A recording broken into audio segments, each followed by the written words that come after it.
Du coup, dans l'histoire de la Nouvelle-Calédonie, dans l'histoire de la colonisation, la France et le peuple kanak, peuple originel, n'ont connu que des relations conflictuelles durant l'histoire du pays, notamment par rapport à parce que la Nouvelle-Calédonie était une colonie de peuplement pénitentiaire, de colons libres aussi.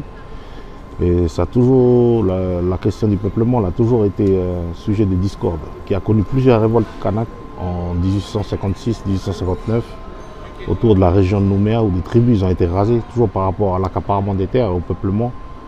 Assujettis au code de l'indigénat, ça veut dire qu'ils devaient payer l'impôt, un impôt, ils ne devaient pas sortir de la réserve sans autorisation, ils n'avaient pas le droit de vote, ils étaient considérés comme des sujets français et non pas comme des citoyens, malgré le fait qu'ils ont participé à la libération de la France lors des grandes guerres mondiales, la première et la deuxième.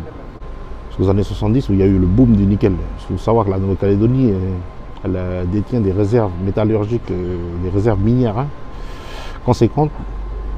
Du coup, comme je disais, en 1970, il y a eu le boom du nickel. Il y a eu plusieurs populations extérieures qui sont arrivées au pays, soit de la métropole, du Pacifique, des Wallisiens, des Tahitiens, etc., qui sont venus travailler.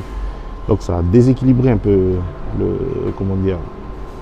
la répartition démographique et notamment électorale.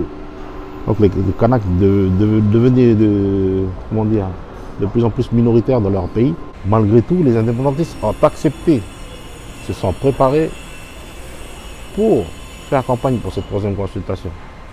C'est à cause de la crise sanitaire du Covid que le FLNKS, les indépendantistes, le Sénat coutumier ont demandé que cette consultation soit reportée pour que la campagne puisse se tenir dans des conditions sereines.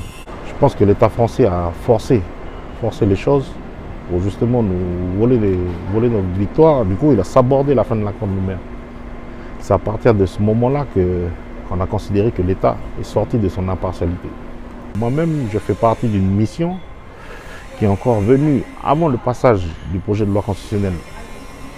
À l'Assemblée nationale, on était 6 personnes à avoir été mandatées pour venir encore expliquer aux députés les risques et d'alerter ce qui peut des risques pour la paix dans notre pays.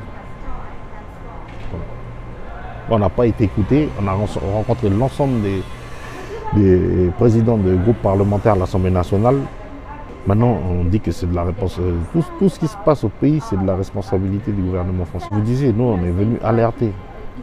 Toutes ces choses auraient pu être évitées si le projet de loi constitutionnelle avait été enlevé.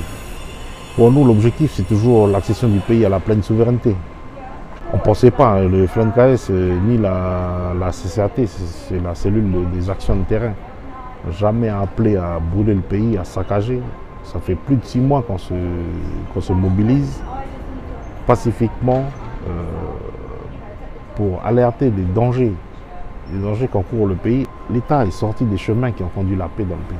Besoin tout simplement que les uns et les autres reconnaissent que la Nouvelle-Calédonie est un pays colonisé. On ne peut pas laisser des personnes qui arrivent de l'extérieur venir participer à la vie électorale d'un pays. On est dans un processus de décolonisation.